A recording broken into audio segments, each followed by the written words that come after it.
बिस्मिल्लाहिर्रहमानिर्रहीम। अस्सलामुअलैकुम दोस्तों, मरहबा टीवी में खुश आमदीद। आज एक नई वीडियो के साथ आप लोगों की खिदमत में हाजिर हूँ। दोस्तों, इस वीडियो में हम बात करेंगे कि आप लोग अपना इकामा ख़त्म होने से कितना अरसा पहले रिन्यू करा सकते हैं, यानी इकामे की तजदीद कितने माह कबल मुमकिन है। इस पर सऊदी महकमा पासपोर्ट यानी सऊदी जवाजात ने इकामा ख़त्म होने से कबल तोसी के हवाले से वजाहती बयान जारी किया है। अल-मुरसद वेबसाइट के मुताबिक महकमा पासपोर्ट यानी जवाजात ने अपने ट्विटर के अकाउंट पर एक बयान में कहा है कि घरेलू अमले का इकामा जो है वो ख़त्म होने से 14 माह कबल तोसी हो सकता है, यानी 14 महीने पहले उसको रिन्यू किया जा सकता है। जबकि दीगर गैर मुल्की जो कि और इदारों या निजी कंपनियों में काम करते हैं इकामा होल्डर, उनके इकामों में तोसी इनके ख़त्म होने से 6 माह कबल मुमकिन है। एक मकामी शहरी ने महकमा जवाजात से ट्विटर पर यह सवाल किया कि क्या गैर मुल्की कारकुन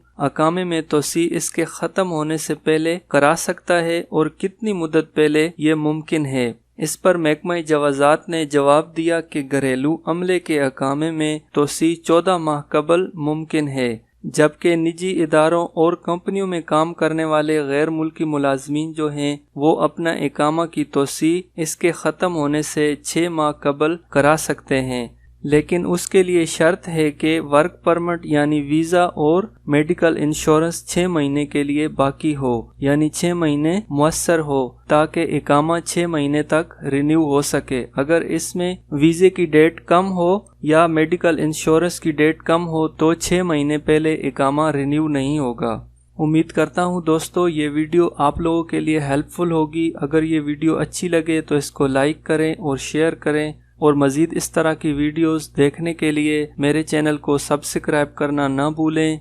वीडियो देखने का बहुत शुक्रिया। अल्लाह हाफिज़।